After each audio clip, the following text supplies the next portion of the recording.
Em o nome do Senhor Jesus, meu Pai, fala conosco através da Tua palavra, nos ensina, nos orienta, nos abençoe. Que essa palavra, meu Pai, venha mexer,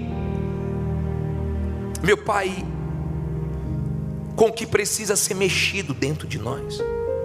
Que essa palavra nos faça enxergar o que não estávamos enxergando, mudar no que nós não mudamos, aprender o que nós não aprendemos ainda. Fala conosco, abre o nosso entendimento e usa a minha boca, que o teu povo te escute nessa noite, em nome de Jesus, e quem crê diga amém. O Senhor Jesus, olha para mim por favor.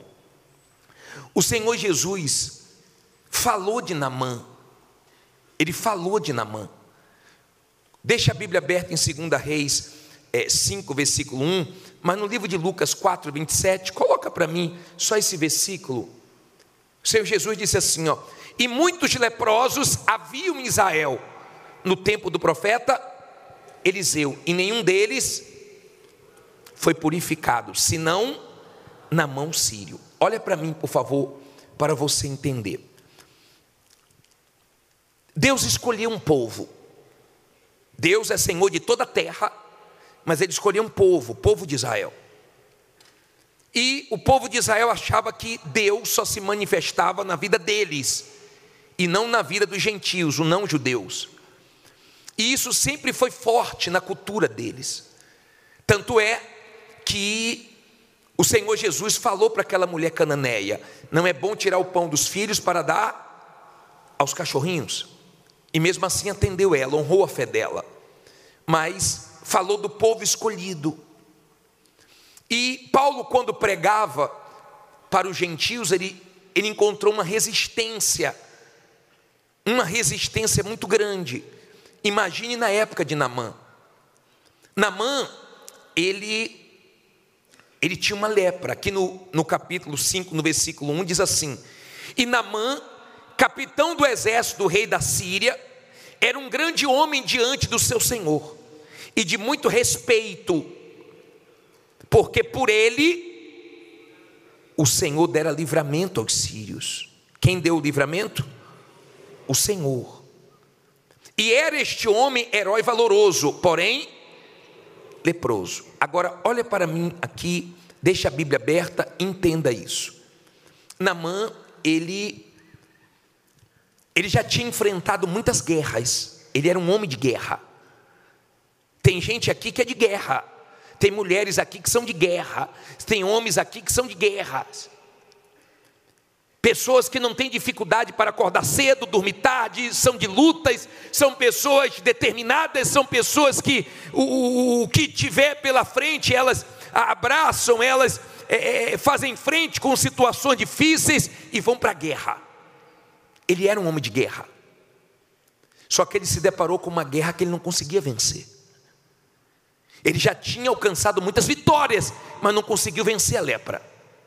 E tem gente aqui que já venceu muitas lutas, já venceu muitas batalhas, como Naamã. E digo mais, Deus já tinha efetuado livramentos através de Naamã. E Naamã nem sabia que era Deus trabalhando na vida dele. Tem gente aqui, se você parar para pensar um pouco, você vai ver que antes de você chegar na igreja, Deus te deu livramentos. Deus te abençoou. Deus deu sinais na sua vida, mostrando que Ele queria te incluir nos planos dEle. Havia um plano de Deus para ser glorificado na vida de Naamã. Jesus, o nosso Senhor, Ele falou de poucos do Antigo Testamento. Ele falou de Abraão, ele falou de Moisés, ele deu exemplo de Noé, mas ele cita aqui Naamã, que fez a diferença. Era um comandante do exército da Síria, porém ele tinha uma lepra. E eu vejo a lepra como um problema que se assemelha com o financeiro, porque todo mundo, quando a pessoa está com um problema financeiro, quer distância. A lepra faz todo mundo se afastar. A lepra é um problema que tortura a pessoa. Cada hora a pessoa vai perdendo uma parte do corpo. E o problema financeiro também é assim. Cada hora a pessoa vai perdendo uma coisa. Há quem perdeu o carro, há quem teve que vender o carro da esposa, há quem teve que tirar filho do colégio particular, há quem teve que se mudar para um lugar menor, há quem teve que vender uma casa, um apartamento próprio para poder voltar para aluguel, para pegar o dinheiro e pagar as dívidas, há quem teve que recomeçar do zero, há quem teve que fazer muitas coisas. Então o problema financeiro também é difícil. E ele tinha uma lepra e por um tempo ele escondeu, e o problema financeiro por um tempo dá para esconder, mas não dá para esconder o tempo inteiro, porque chega uma hora que é exposto. E ele estava nessa situação difícil, muito difícil. Era um homem de guerra, mas ele estava enfrentando uma guerra que só Deus poderia ajudar ele. Só Deus poderia mudar aquela situação. Ele tinha um porém. Ele tinha um porém. Ele tinha algo que só Deus poderia resolver e mais ninguém. E a Bíblia diz assim, olha só, versículo 2: e saíram tropas da Síria, da terra de Israel, e levaram preso uma menina, que ficou ao serviço da mulher de Naamã. E disse esta a sua senhora: antes o meu senhor estivesse diante do profeta, que está em Samaria, ele o restauraria da sua lepra. Olha para mim, por favor. Eu quero voltar a falar dessa mulher. Essa mulher foi levada como escrava depois da guerra para dentro da casa de Naamã. Mas quem está na fé é demais. Quando a pessoa está na fé é demais. Ela precisando de ajuda, ajuda os outros. Quando a pessoa está na fé, ela não se intimida com lepra, ela não se intimida com a doença grave, com um problema difícil. Quando a pessoa está na fé, ela é da fé, pode ter o problema que for, ela tem certeza que vai vencer. Você sabe o que é você ajudar os outros quando você está precisando de ajuda? Sabe o que é você dar força quando você está precisando de força? Mas Deus dá essa condição quando você é uma pessoa de fé. Você levanta os outros quando está precisando que alguém te levante. Você dá palavra de vida quando você está precisando de socorro. E essa mulher era fé pura. Ela chegou para a esposa de Naamã e falou assim: olha, se o meu senhor estivesse com um profeta lá em Samaria, ele resolveria o problema dele. Quando você é uma pessoa de fé e você passa por um momento difícil, vai para lugares difíceis, passa por situações difíceis, você sabe que tem um propósito de Deus ali para ajudar alguém. Você entende que você está numa situação difícil para ajudar alguém. E esse alguém que ela estava ali para ajudar era Naamã, um homem leproso, mas era orgulhoso. Tem coisas que nos atrapalham. Tem muitas coisas que nos atrapalham. Ansiedade é uma coisa que nos atrapalha. Medo é uma coisa que nos atrapalha. Dúvida. Mas o orgulho é o que mais atrapalha. Porque o orgulho é o pecado do diabo. E aprenda uma coisa. Quem foi que falou de Deus para Naamã? A serva dele. Aprenda isso, por favor. Quando a pessoa é orgulhosa, Deus dá condições de pessoas que ela nunca imaginou que iria ajudar ela, um dia ajudá-la, para quebrar o orgulhoso. Quando a pessoa é orgulhosa, Deus permite que pessoas que ela nunca imaginou que ia depender dessas pessoas, ela venha depender, só para quebrar o orgulho dela. Tem pessoas que Deus vai te dar condições de ajudar elas, e você vai ajudar, e elas nunca imaginavam que iam depender de você. E se você é uma pessoa orgulhosa, você ainda vai depender de pessoas que você nunca imaginou que ia depender, para quebrar o seu orgulho. Deus trabalha assim, Ele permite isso. E a serva foi lá e falou para ele. É difícil a pessoa ouvir a empregada, o porteiro, as pessoas que, humanamente falando, não estão no mesmo patamar que ela. Há quem ouve quem não deveria ouvir, e não ouve quem deveria ouvir por falta de humildade. E Deus usa quem Ele quiser, e Deus faz isso para mostrar que ninguém é melhor do que ninguém. Então Deus permite que você dependa de pessoas que você nunca imaginou que ia depender, para mostrar que você não é melhor do que ninguém, e ninguém é melhor do que você. E Naamã falou, a mulher dele falou para Naamã. Naamã procurou o rei, e o rei falou assim: olha, vai para Israel, eu vou dar uma carta para você, prepara aí o ouro, prepara aí as roupas, prepara aí a prata, e vai. eu vou mandar uma carta. E mandou uma carta para o rei de Israel. O rei de Israel, quando recebeu a carta, que havia um comandante da Síria leproso, ficou irado. Ele quer guerra, poxa, ele está pensando que eu sou Deus. E Eliseu, o profeta, ouviu e falou assim: deixa ele vir, que ele vai saber que tem profeta aqui, que tem um Deus aqui. E Naamã foi. No versículo 9, para adiantar, diz assim, 5:9. Veio, pois, Naamã com os seus cavalos e com o seu carro, e parou à porta da casa de Eliseu. Então Eliseu lhe mandou um mensageiro dizendo: vai e lava-te 7 vezes no Jordão, e a tua carne será curada e ficarás o quê? Purificado. Vamos ver a reação dele. Porém Naamã muito se indignou e se foi dizendo: eis que eu dizia comigo, certamente ele sairá, por-se-á em pé, invocará o nome do Senhor seu Deus e passará a sua mão sobre o lugar e restaurará o quê? O leproso. Olha para mim, por favor. Eu quero que você aprenda a nunca se basear no testemunho de ninguém, porque Deus pode trabalhar na sua vida diferente do testemunho que você assistiu. Teve gente que o Senhor Jesus curou impondo a mão, a mulher encurvada se endireitou, o cego voltou a enxergar, mas tem gente que Jesus não colocou a mão. Eu não sei como ele vai trabalhar na sua vida. Tem gente que vence mais rápido, tem gente que demora mais um pouco. Eu não sei como Deus vai trabalhar. E você não pode ficar medindo a sua vida pela dos outros, porque tem gente que fala assim: eu estou aqui há 7 semanas e aconteceu isso tão grande na minha vida, aconteceu isso, aconteceu aquilo, e você fala: peraí, ela está 7, eu estou 14, por que não aconteceu comigo? Você começa a entrar em conflitos. Quando o homem de Deus falou assim, falou para o auxiliar dele: fala para esse comandante aí que ele tem que tomar banho, manda ele tomar banho 7 vezes no Jordão. Quando ele trouxe a notícia, foi um baque para Naamã. Peraí, eu venho aqui, eu pensei que ele ia colocar a mão em mim, ia invocar o Deus dele, ia me curar, me purificar. Ei, não vai ser do seu jeito nunca. Quando Jesus saiu com Jairo, Jairo pensou que ia ser no tempo dele. Jesus parou para atender a mulher hemorrágica, e a filha de Jairo morreu. Ele pensou que ia ser no tempo dele, mas quem morreu, Jesus ressuscitou.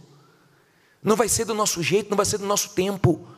Marta e Maria falou: se eu tivesse chegado antes. Não, ele não chega antes nem depois, ele chega na hora dele, porque a hora dele é a hora certa. E a nossa parte é confiar, é fazer as coisas que estão ao nosso alcance e deixar ele fazer o que não está ao nosso alcance, no tempo dele, da maneira dele. Se é colocando a mão, se não é colocando a mão, não importa. Se é usando quem eu estava esperando ou usando quem eu não estava esperando, não importa. E ele começou a falar: peraí, nem veio me receber. Começou a esbravejar. Aí diz assim, versículo 12: não são porventura quem? Abana e Farpá, rios de Damasco, melhores do que todas as águas de Israel? Não me poderia eu lavar neles e ficar purificado? E voltou-se e foi com indignação. Então, chegando-se a ele os seus servos, e lhe falaram e disseram: meu pai, se o profeta te dissesse alguma grande coisa, porventura não a faria? Quanto mais dizendo-te ele: lava-te e ficarás purificado. Então desceu e mergulhou no Jordão. Mergulhou onde? No Jordão, guarde esse nome. 7 vezes, conforme a palavra do homem de Deus, e a sua carne tornou-se como a carne de um menino, e ficou purificado. Olha para mim, por favor. Qual recurso nesse mundo poderia pegar uma carne leprosa e fazer igual a de uma criança? Só Deus. Tem coisa que só quem? Só Deus. Agora perceba que ele estava indo embora perdendo a bênção dele por causa de orgulho. Ele estava indo embora sem a vitória dele, sem a resposta dele. Ele estava indo embora sem o milagre dele, por causa do orgulho. Vem cá, não podia ser naquele rio, não podia ser naquele outro rio lá em Damasco, que é bem melhor. Precisa ser nesse Jordão. Ele estava fugindo do Jordão. Você tem noção do que é o Jordão? Você tem noção das coisas que já aconteceram no Jordão? Lembra que eu preguei para vocês que o machado afundou no Jordão e foi recuperado no Jordão? Jordão é lugar de recuperar o que foi perdido. Você lembra que ele foi leproso e a lepra acabou no Jordão? Jordão é lugar de acabar com a lepra, com a vergonha, com a dor. No Jordão, Eliseu começou o ministério dele, dizendo: cadê o Deus de Elias? E Deus usou ele de uma forma dobrada. Jordão é lugar que a vitória vem dobrada. Jordão foi o lugar que Josué saiu da sombra de Moisés. É o lugar que você deve depender dos outros, porque a partir daquele momento Deus começou a ser com ele. Deus falou: Josué, levanta tua cabeça e atravessa o Jordão e leva o povo à terra prometida. O Jordão deixa para trás o deserto, a dor, o fracasso. Ele estava fugindo do Jordão. Por que no Jordão? Como tem gente que relutou tanto para vir na Igreja Universal. Por que Igreja Universal? E Deus quer mudar a sua vida aqui. E quando você for dar testemunho, você vai ter que queimar sua linguinha para deixar de ser orgulhoso. Quem foi que Deus usou para falar com ele agora? Os servos dele, servo de novo, mas queria o bem dele. Aprenda a ter do seu lado quem quer o seu bem. Tem pessoas que vale a pena até perder dinheiro e se afastar delas, para elas não te afastarem de Deus. Tem pessoas que te fazem mal, e se te prende por causa de dinheiro, prefira perder, prefira abrir mão, para não perder sua salvação, para não sujar seu coração, porque Deus pode recompensar você com muito mais. Amém? Tenha do seu lado pessoas que querem o seu bem, pessoas como o servo de Naamã, que incentivou, que aproximou de Deus. Vem cá, deixe de ser orgulhoso. Ele não pediu uma coisa difícil. Você pode fazer isso, vai e faça. Aprenda a fazer as coisas do jeito de Deus e não do seu jeito. Deus mandou ele dar quantos mergulhos? Eu imagino Deus ali contando: 1, falta 6. Ele de novo, 2, falta o terceiro. Ele não via nada, falta o terceiro. E o quarto, e o quinto, e o sexto, e o sétimo. E ele viu: se Deus mandou dar 7 mergulhos, dê 7 mergulhos. Se Deus mandou dar 13 voltas, dê 13 voltas. Faça as coisas do jeito de Deus. Se ele desse 6 voltas, não ia acontecer. Se o povo de Israel desse 12 voltas diante das muralhas, não ia cair. Tem gente que no primeiro propósito da muralha Deus já abençoou, porque sabia que ela ia até o final. Mas tem gente que não está acontecendo nada, nem uma rachadurazinha. Mas Deus sabe que vai acontecer se você perseverar. Está dando para você entender? Por favor, compreenda. Naamã resolveu o problema dele, mas quando o orgulho acabou, o orgulho dele teve que acabar. Então Deus foi usando servos. Você vai ter que ouvir os servos. Se você quer mudar de vida, vai ter que ouvir quem você nunca imaginou que iria te ajudar. E ele voltou e foi para o Jordão, e depois ficou limpo. Voltou para a terra dele, tentou dar presentes para o homem de Deus. O homem de Deus falou: não quero nada. Que o homem de Deus não quer nada seu. Ele quer dar para você o que ele tem, a vida, mas não quer nada seu. Não ofereça nada para o homem de Deus nenhum, porque se ele é homem de Deus, ele não vai aceitar. Amém? Falou: não quero nada. Aí Naamã falou assim: então me dá um pouco da terra, porque a partir de agora eu só vou sacrificar para o Deus de Israel. A partir de agora ele vai ser o meu Deus. Só você continuar lendo a mensagem que você vai ver. Agora ele vai ser o meu Deus também. A pergunta é: Deus já é o seu Deus? Você já desceu? Você já mergulhou no Jordão? Qual é a lepra do mundo hoje? O pecado que separa o homem de Deus. Você já se arrependeu dos seus pecados? Porque só o arrependimento tira o ser humano das garras do pecado, do diabo, do sofrimento, da dor.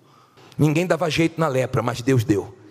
Você pode ter tentado resolver seus problemas, tudo que é jeito, e vende isso, e vende aquilo, e faz empréstimo, vai para a mão da Jota. Resolveu nada, mas Deus vai te ajudar a resolver. Fique em pé, diga: Deus vai me ajudar a resolver. Se Deus falou com você através desta mensagem, compartilhe. Inscreva-se em nosso canal e não esqueça de ativar o sino para ser notificado das próximas postagens.